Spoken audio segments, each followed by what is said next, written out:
La tragedia llamó de nuevo a las puertas del Sáhara. Lo que en los arranques del Neolítico hace 10.000 años fue un paraíso, se vio condenado una vez más por el caprichoso destino. Y el inmenso vergel empezó a acusar unos insólitos y preocupantes síntomas.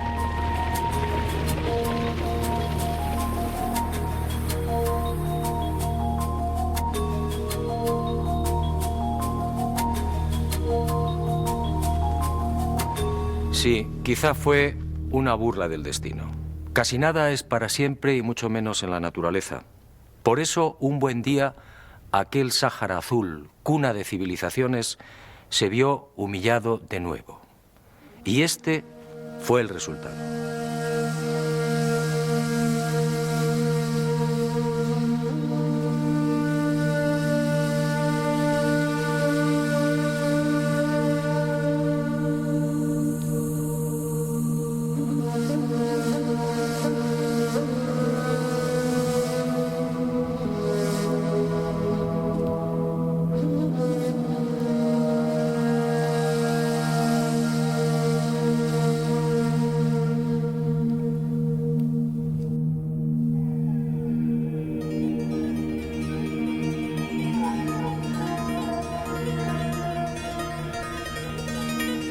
En realidad, el proceso de desertización del Sáhara fue tan lento y progresivo como la aparición del bello y exuberante jardín.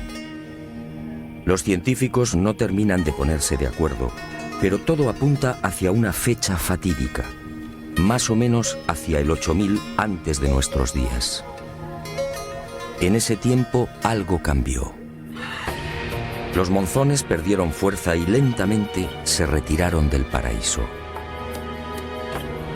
Las lluvias se hicieron más esporádicas y los ríos, antaño generosos, fueron secándose ante la desesperación de un mundo habituado al verdor y la abundancia. El laberinto de lagos, entre ellos el gigantesco Chad, quedó reducido poco a poco a un puñado de cenagosas y malolientes charcas. Y los barcos varados avisaron. El primero en ser derrotado fue el territorio líbico.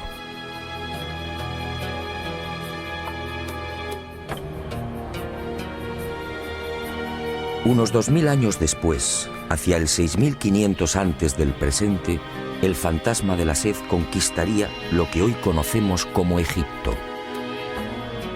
Y el desierto entró en una avanzada fase de aridificación. Solo las regiones del norte siguieron recibiendo la bendición de las lluvias. En esa época, como consecuencia de la ya fortísima e imparable desertización, se registra un hecho de especial trascendencia en la historia que ahora iniciamos. Un hecho que no debe ser olvidado. Hacia el 6500 antes de nuestros días, las comunicaciones entre Egipto y el Sáhara quedaron prácticamente cortadas. Los puntos de agua se han extinguido. Solo el Nilo sigue siendo una arteria viable entre el norte y el sur, y arriesgando mucho con el suroeste del territorio líbico, en el Fezzan. He dicho bien, comunicaciones cortadas.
y la maldición siguió propagándose.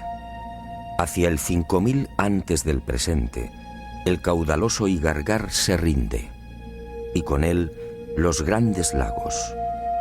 El proceso es inexorable. La cuenca lacustre se evapora transformándose en blancas y espesas salinas. Hoy, entre las dunas, el caótico relieve del llamado Bosque de los Petrificados es un dramático recuerdo de los cerros que fueron labrados durante siglos por las inmensas masas de agua. El viento abrasador y las tormentas de arena acuchillan los últimos reductos donde resisten bosques y cañaverales.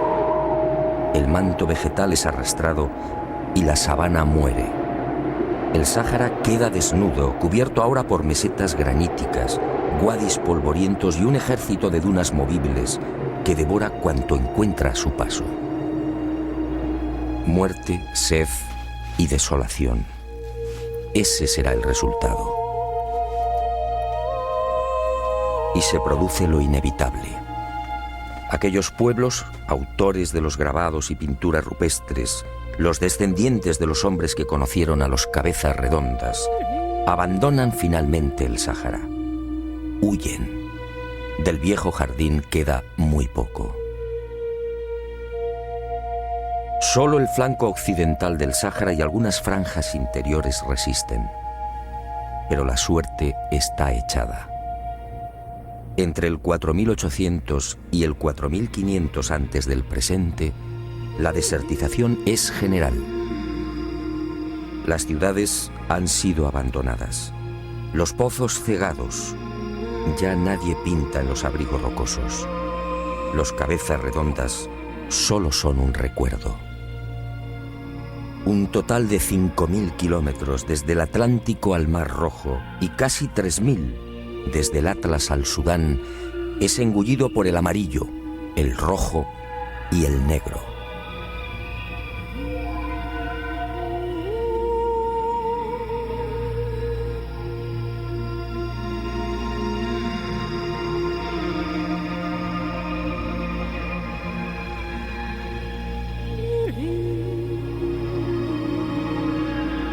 Hace 2000 años, lo que fuera uno de los más bellos jardines del mundo entra en un coma profundo. El encefalograma de la vida es casi plano. Solo los vegetales xerófitos hunden sus profundas raíces en una tierra que nadie quiere. El Sáhara mira al cielo, pero las lluvias se han ido con los dioses. Hoy las precipitaciones apenas reúnen 100 milímetros al año.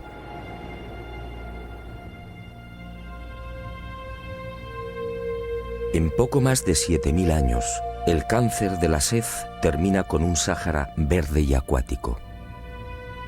Y en el transcurso de esos milenios, la naturaleza, hostil y despiadada, empuja a los pueblos hacia los últimos oasis. Las franjas costeras y el Sahel al sur son los primeros receptores de las sucesivas oleadas migratorias. Las etnias forman un río humano. Ahora, frente a la espada de fuego del desierto, son una sola nación, unida por la calamidad. Y libios, temejus, nasamones, siles garamantes, atarantes, gétulos, númidas, cenetes, mauros y sanajas, entre otros, huyen de Libia, Egipto, Argelia, Mali, Túnez, Marruecos y Mauritania.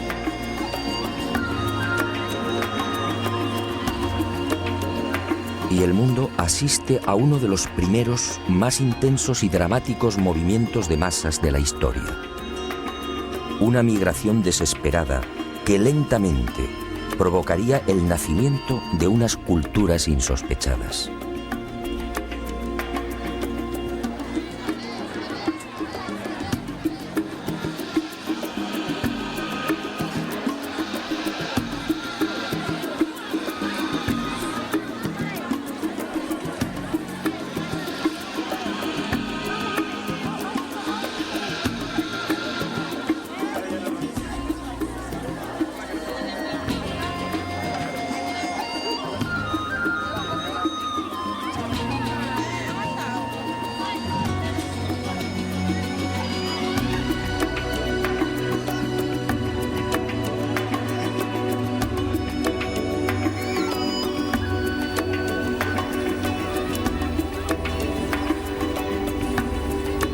hacia el 4000 antes del presente, la franja costera del Sáhara, último recuerdo del Gran Jardín, se ve saturada. Miles de seres humanos continúan desembocando en ella. Y los más audaces toman la decisión de aventurarse en la mar, a la búsqueda de un futuro más seguro y prometedor. Es así como los desahuciados pobladores del Sáhara inician la conquista de lo que mucho después llamaríamos Europa.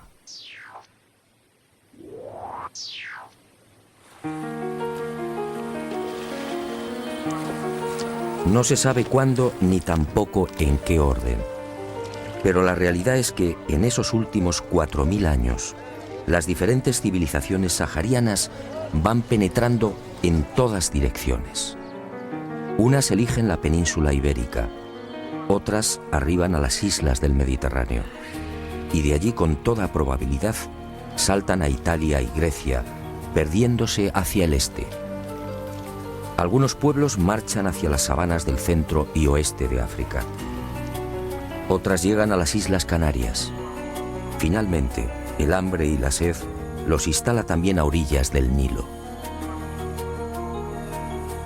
El hombre moderno tiene la tendencia a asociar esas corrientes migratorias en la lejana antigüedad con la imagen de unos hombres primitivos, huérfanos de ideas y de cualquier manifestación cultural. Grave error. No fue este el caso de los pueblos saharianos que invadieron la cuenca mediterránea, Canarias y el actual Egipto. Lo hemos visto con anterioridad. Las pinturas y grabados del desierto son elocuentes. Conocían la domesticación, vestían ropajes inusuales para la época, practicaban un aseo refinado, enterraban a sus muertos, sabían de la divinidad, eran expertos navegantes, comerciaban y se relacionaban con las restantes etnias y, en fin, disfrutaban de una singular escritura común, el bereber.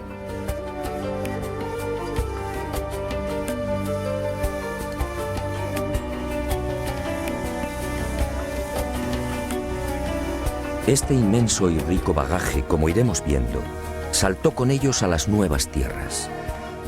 El paso del tiempo y los inevitables mestizajes modificaron sin duda muchas de esas manifestaciones.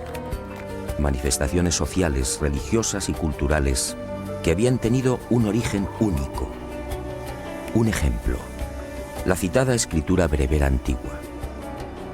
Nacida probablemente como un sistema compacto y homogéneo de comunicación, con un alfabeto claro y brillante, terminó deformándose ante la inevitable erosión de los cruces humanos. Y aunque conservó muchos signos comunes, en esos milenios asistió al nacimiento de otros alfabetos casi idénticos. Y en ese rodar apareció el tifinagh, la grafía utilizada hoy por los tuaregs, hija en definitiva de aquel primitivo bereber. Casi sin querer, de la mano de la desertización y de las sucesivas migraciones humanas, había descubierto el porqué del gran dilema.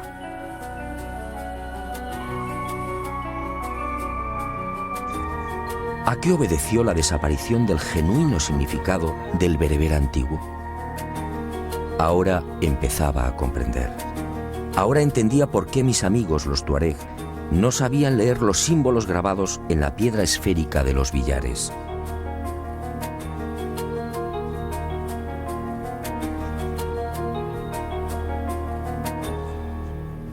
Como usted puede imaginar, esta insólita historia me llevaría muy lejos. Caí en la tentación y me propuse seguir la pista de aquellas civilizaciones que huyeron del Sáhara. Una vez más, las sorpresas fueron encadenándose. No hay unanimidad en los criterios científicos y antropológicos respecto a los primeros pobladores del archipiélago canario. Expertos como Fusté, Verneau y Swiderski consideran que los hombres que colonizaron el norte de África, los cromañones, se propagaron también hacia las Canarias entre el 2500 y el 1000 a.C. Otros apuestan por un poblamiento más reciente, quizá alrededor de los siglos V o IV antes de nuestra era. Sea como fuere, lo que parece claro es que las islas terminaron por recibir varias de esas corrientes migratorias que huían de la desertización. Quizá desde el norte, en la región del actual Túnez, o quizá desde la vecina Mauritania, separada de las Canarias por un centenar de kilómetros. Esos pueblos saharianos fueron conocidos como guanches.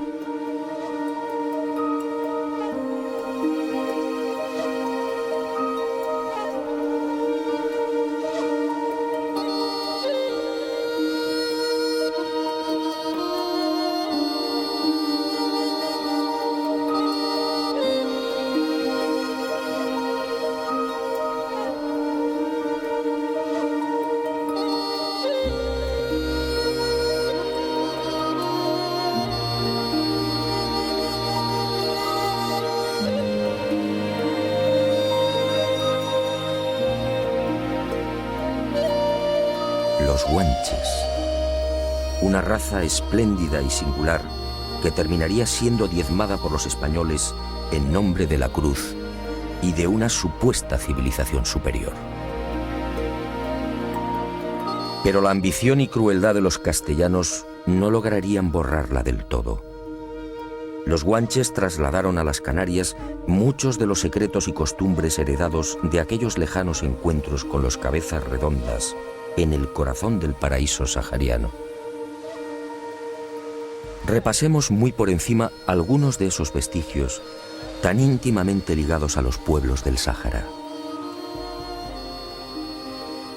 Primera gran sorpresa: la escritura líbico-bereber, con toda probabilidad una de las señales clave.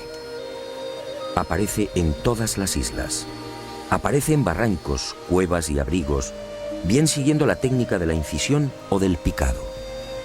Las primeras noticias sobre estos alfabetos bereberes se remontan a 1873, cuando Padrón advierte de los grabados encontrados en hierro.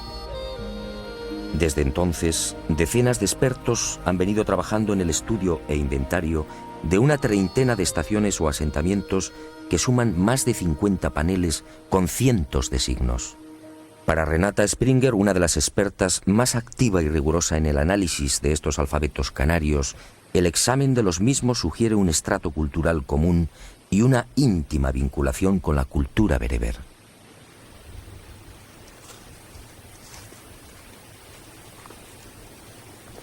Para Renata, que ha investigado durante años los grabados del norte de África, y para la casi totalidad de los especialistas, las coincidencias entre aquellos y los signos hallados en el Hierro, La Palma, Gran Canaria, Tenerife, La Gomera, Lanzarote y Fuerteventura son abrumadoras.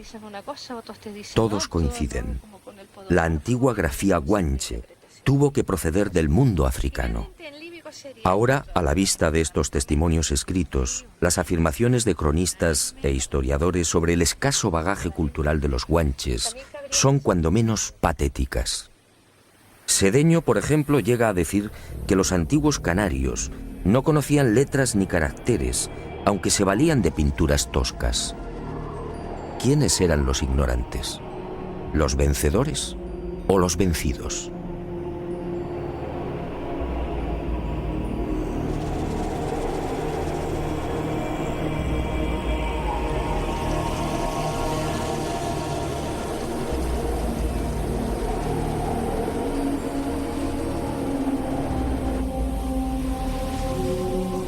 Los guanches, sí, eran portadores no solo de una escritura rica y original, sino también de una cultura ancestral que hoy causa asombro. Según la antropología biológica, se trataba de un pueblo de raza blanca, con un 80 o un 90% de individuos de cabellos y ojos oscuros. Solo los del norte, en un 10 o un 20%, eran rubios, con ojos claros. La genética, muy recientemente, ha venido a confirmar las sospechas de lingüistas, arqueólogos y antropólogos.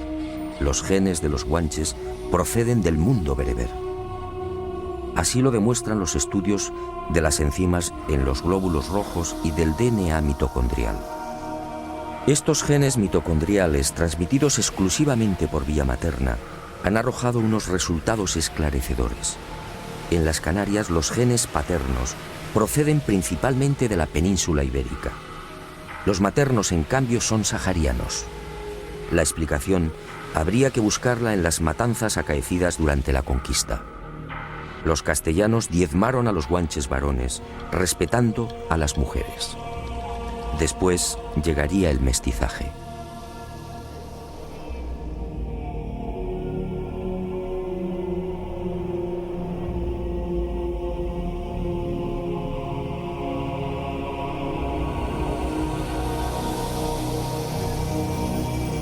Guanches en general robustos, bien adaptados al terreno, de tallas notables con una media de 1,70 metros para los hombres y 1,56 para las mujeres. Guanches con una capacidad craneal media de 1.557 centímetros cúbicos.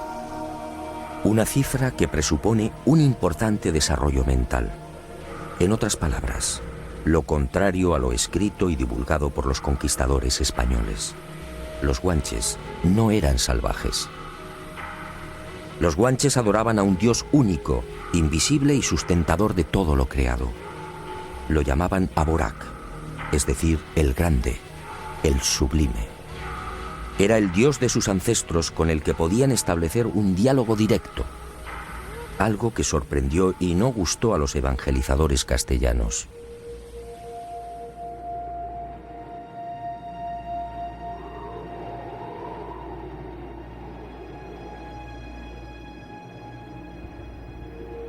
Los guanches practicaban el bautismo sobre las cabezas de los niños, y la mujer que derramaba el agua quedaba emparentada con los padres. Los guanches disponían de templos en los que se encomendaban a Dios. Los llamaban Almogaren, Casa Santa, y subían a las más altas montañas para invocar a la divinidad, tal y como era costumbre entre los antiguos pobladores del Tassili. Los guanches sorprendieron una y otra vez a los conquistadores españoles. Sus mujeres se apartaban del mundo, aislándose en cuevas y ejerciendo la oración y la contemplación. Los monasterios, en efecto, ya estaban inventados. Las mujeres guanches fueron sacerdotisas y también amazonas, guerreras y cazadoras, otra herencia sahariana. La mujer guanche, como sucede entre los tuaregs, gozaba de una alta consideración y respeto. Podía sentarse en el trono y gobernar al pueblo, como ocurrió con la mítica Tin Jinan, la mujer gigante que veneran los tuaregs.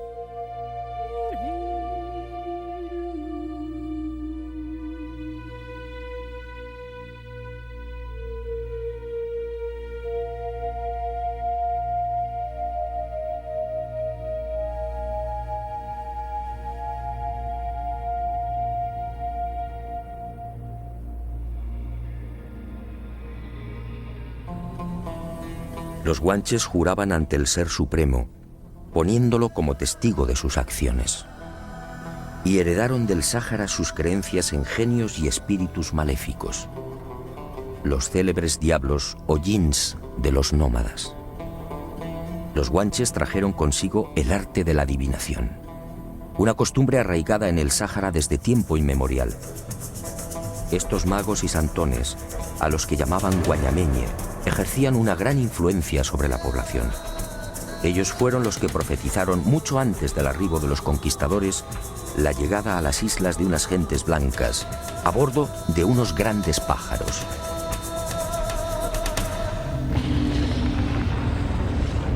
Y del mundo bereber proceden igualmente sus ideas sobre las fuerzas del mal. Al infierno lo llamaban Egeide. De ahí procede el término Teide, la montaña que rugía, temblaba y arrojaba fuego. La religión de las puertas infernales y del río ardiente y subterráneo por el que navegaban los muertos fue otra de las herencias saharianas, practicada por los pueblos que emigraron del desierto. Después, mucho después, el cristianismo haría suya esta prehistórica concepción de las puertas del infierno y del bautismo.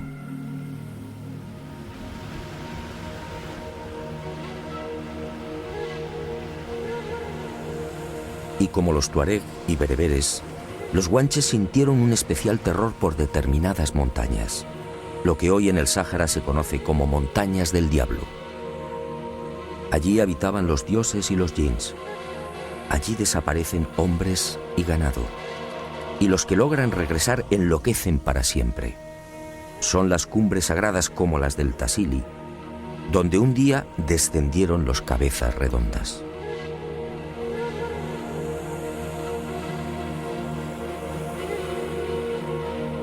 Allí dejaban los guanches y aún dejan los tuaregs toda clase de pequeñas cerámicas a manera de exvotos. Son ofrendas y peticiones a la divinidad. Allí quemaban los guanches hierbas olorosas exactamente igual que los bereberes de hoy. Y eran los guanches gentes alegres y festivas, amantes de toda suerte de juegos y desafíos. Uno de ellos consistía en el levantamiento de piedras. Enormes rocas que alzaban a pulso, desplazándolas por hombros, cuello y espaldas. Un deporte tradicional entre los vascos, otro pueblo que también emigró del Sáhara. ¿Y de dónde aprendieron los guanches a comunicarse con el lenguaje de los silbidos? ¿Cómo explicar que esa misma técnica sea utilizada aún entre los nómadas y pastores del Sáhara?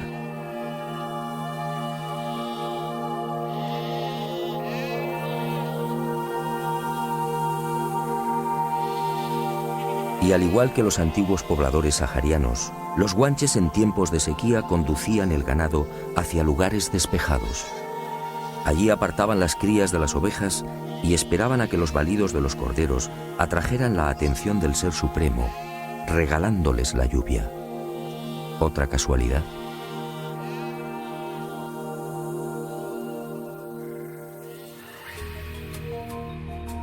Grabados de pies humanos en Canarias y Argelia. Otra señal del origen común de bereberes y guanches. Nadie en realidad ha sabido interpretar su significado.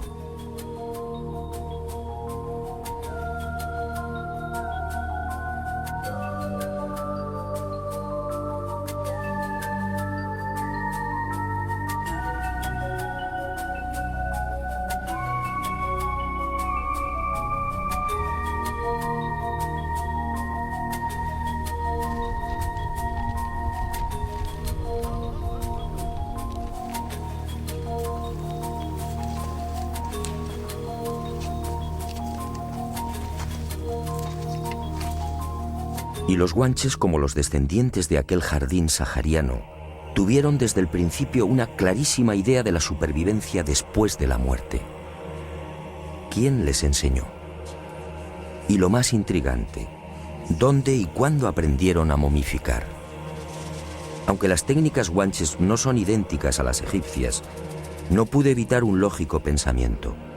Si guanches y egipcios emigraron del Sáhara, lo más probable es que el arte de la momificación partiera de una enseñanza común.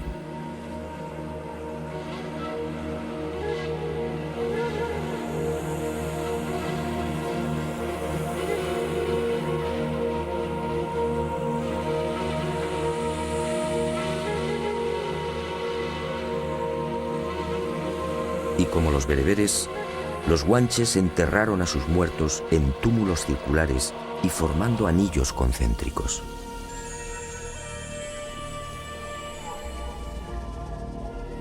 Los guanches disponían también de una profesión que, a mi entender, nos empuja a reflexionar sobre otros pueblos igualmente salidos del Sáhara: los embalsamadores. Hombres y mujeres especializados en el lavado de los cuerpos, en la extracción de las vísceras y en el relleno de los restos. Este proceso, conocido como mirlado, solo podía ser desarrollado por unos especialistas que jamás tenían contacto con el resto de la comunidad. Eran los apestados, hombres y mujeres que no podían ser tocados y que recibían el alimento a distancia.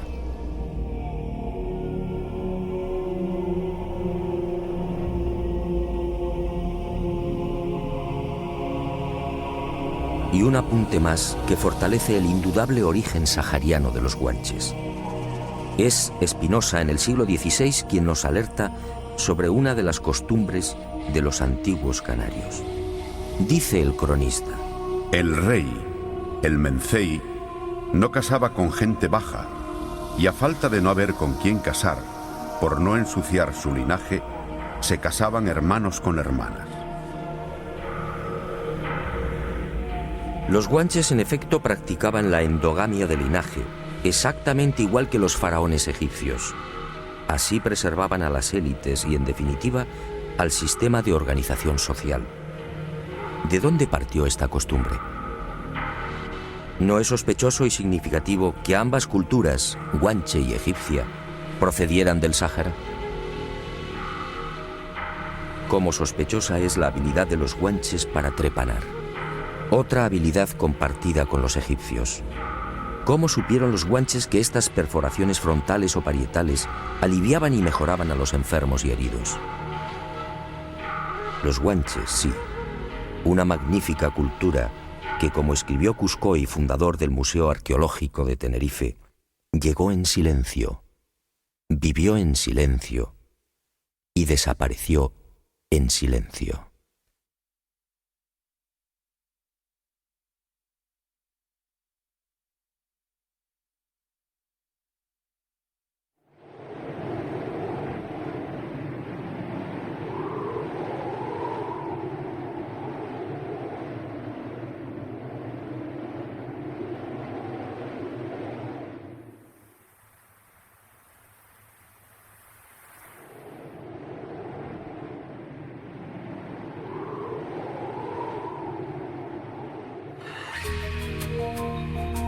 Las otras dos grandes corrientes migratorias procedentes del Sáhara me reservaron otras tantas y desconcertantes sorpresas.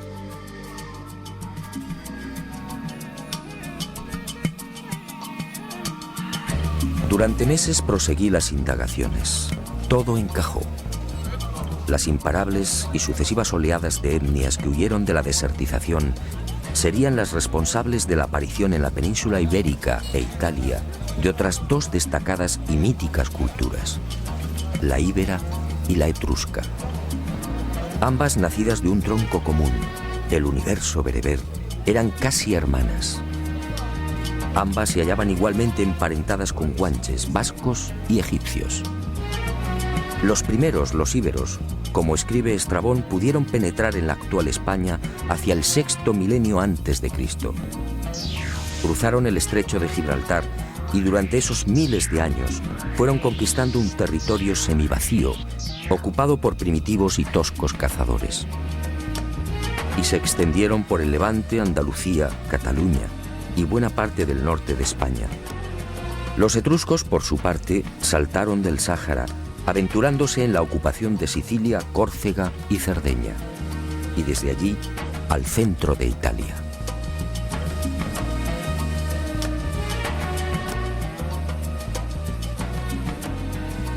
Estas hipótesis sobre los orígenes de íberos y etruscos no son aceptadas por muchos de los historiadores.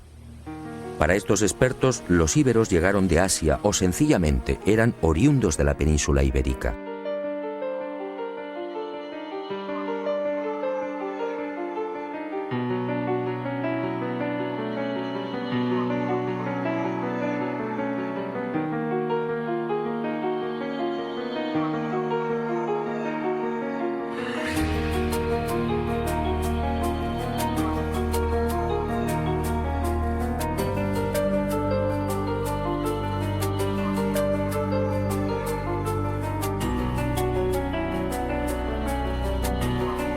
Otros comparten el criterio sahariano. En el caso de los etruscos, la mayor parte de los especialistas se muestra disconforme con el posible origen bereber. Para algunos procedían de la península anatólica, como defendía Heródoto. Es el llamado origen oriental. Para otros, los etruscos nacieron en la propia Italia, tesis defendida por Dionisio de Halicarnaso. Por último, hay quien defiende el origen centroeuropeo, como postulaba Niebuhr. La verdad es que al analizar algunos de los rasgos y características principales de ambos pueblos, la única tesis coherente es el bereber. Veamos hasta dónde llegan esas aplastantes coincidencias.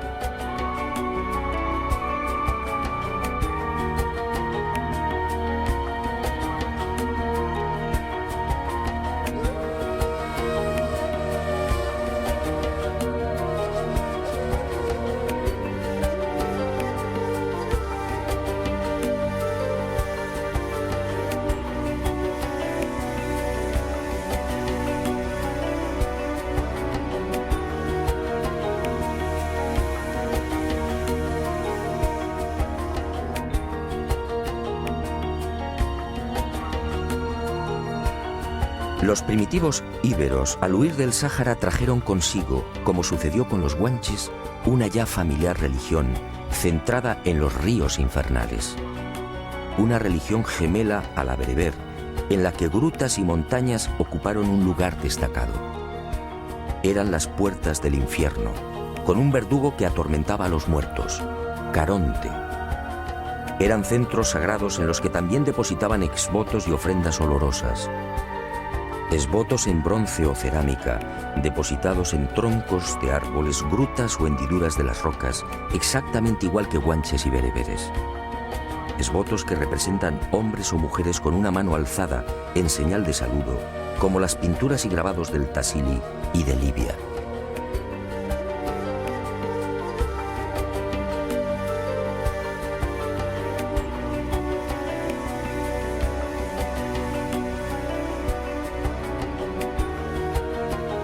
Una religión que entronizó también a la diosa madre, una divinidad femenina de primer orden, asociada al mundo de ultratumba y a la fecundidad.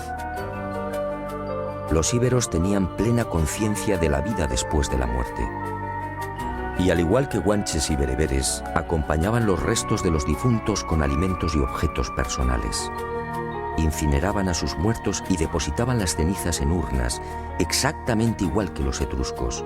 Y me pregunto, si ambos pueblos hubieran sido autóctonos, ¿cómo explicar tan singular coincidencia?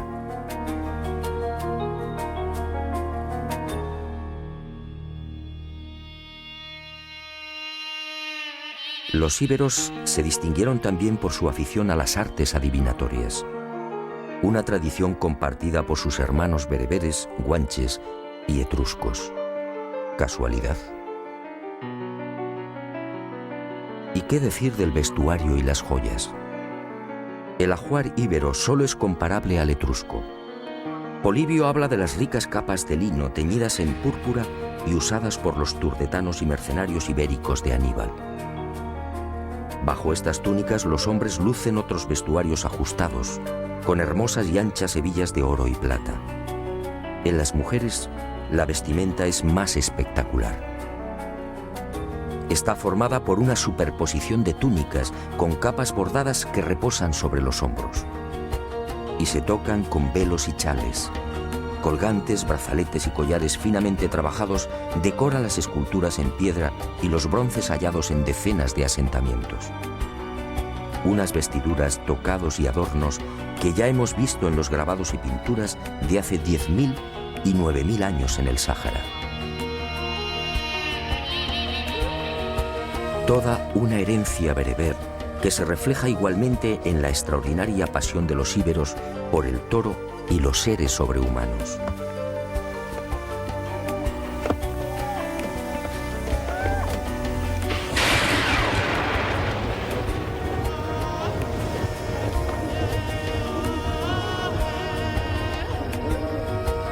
Toros y bóvidos que fueron pintados y grabados por sus lejanos ancestros en los abrigos rocosos del Tassili, del Atlas y del Fesán. Seres monstruosos, alados, con cabezas de felino o de perro, pintados y grabados a cientos en el corazón del Sáhara. Y finalmente la escritura y la genética. Aquella prodigiosa cultura dejó múltiples ejemplos de sus alfabetos, muchos de ellos alterados ya por las lógicas influencias de otros pueblos. Hasta el momento han sido hallados más de 600 testimonios escritos. Y al examinarlos aparecen nuevamente los viejos y ya familiares símbolos que integraron el bereber antiguo, exactamente igual que en la escritura guanche, exactamente igual, como veremos, que en la escritura etrusca. Pero por si no habían suficientes pruebas que demuestran el claro origen sahariano de los íberos, la genética entró nuevamente en acción. Y un equipo del doctor Antonio Arnaiz, catedrático de la Universidad Complutense de Madrid, viajó por el norte de África examinando los potenciales genéticos de los bereberes. Al compararlos con los de los españoles, legítimos descendientes del pueblo íbero, los resultados fueron abrumadores. Los genes HLA de unos y otros conservan el mismo sustrato. En otras palabras, íberos o españoles y bereberes poseen un origen común. Pertenecen a la misma raza. Al igual que a los guanches, la desertización los expulsó de su verdadera patria.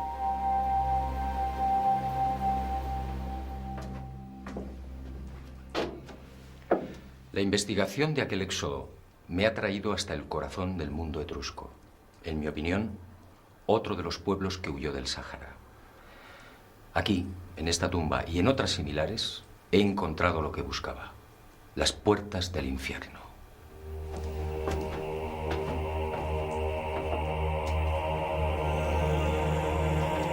Las puertas del infierno. Ya no se trataba de tradiciones orales. Aquí, en el silencio de los cementerios etruscos, está la prueba física de esa religión que compartieron los saharianos. La enigmática civilización etrusca, en la que bebieron romanos y griegos, rindió un especial culto al más allá. Al igual que bereberes, guanches e íberos, los etruscos vivieron obsesionados por ese río subterráneo de fuego en el que navegaban los muertos. Un río infernal. Un río angustioso al que se tenía acceso por estas puertas. La religión de las puertas todavía vigente entre los pueblos saharianos. Otra evidencia de aquel tronco común. Evidencias las encontramos a decenas. Las puertas del infierno también en piedra. Magos y adivinos. Otra de las grandes especialidades de los etruscos.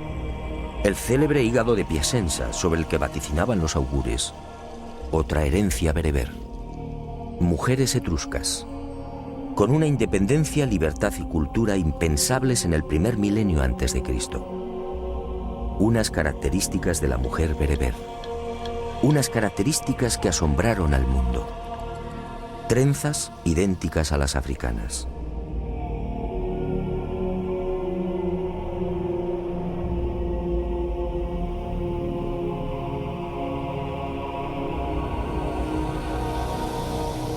Túmulos circulares como los construidos por sus antepasados en el Sáhara.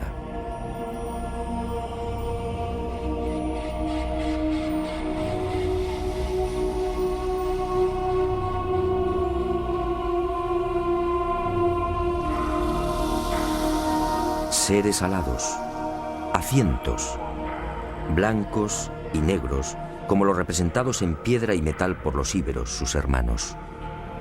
Seres con largas orejas posteriormente llamados sátiros, idénticos a los pintados y grabados en el Sáhara.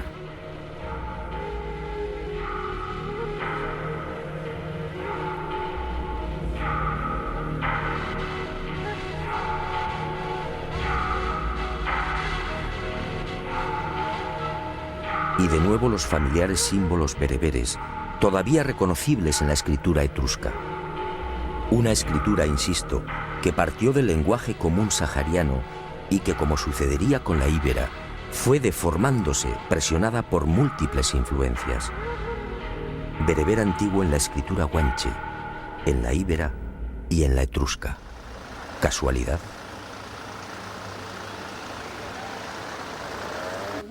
Y al final de nuestras investigaciones en Italia, otra pequeña gran sorpresa.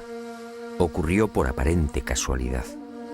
Al penetrar en una de las salas del Museo Etrusco de la ciudad de Tarquinia, algo extraño y superior a mí me empujó con fuerza hacia uno de los sepulcros.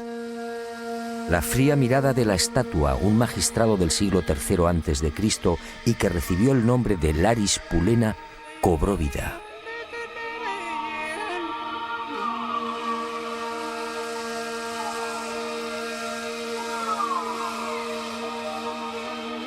Llegué a su altura y la mirada de piedra de Laris se clavó en mí.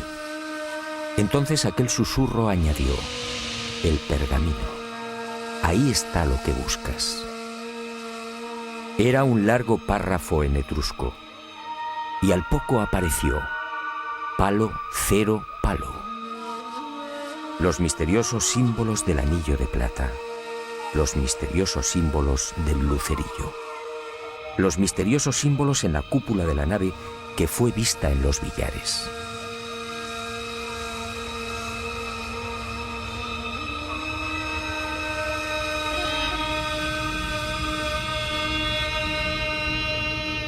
y comprendí. En realidad poco importaban los supuestos mensajes del lucerillo y del anillo de plata. Aquella mágica aventura por el Sáhara y Europa cobró un nuevo significado, quizá el único o el más importante. Aquel intrigante palo, cero palo y el resto de los signos bereberes no eran otra cosa que unas sabias flechas indicadoras. Las pistas que me habían conducido a una realidad tan profunda como ignorada. La realidad de un continente, África, que fue cuna de grandes civilizaciones. África, hoy abandonada y despreciada por un hombre blanco que paradójicamente salió de ella. Y en la afilada mirada de los tuaregs leí el final del mensaje. Escribamos de nuevo la historia.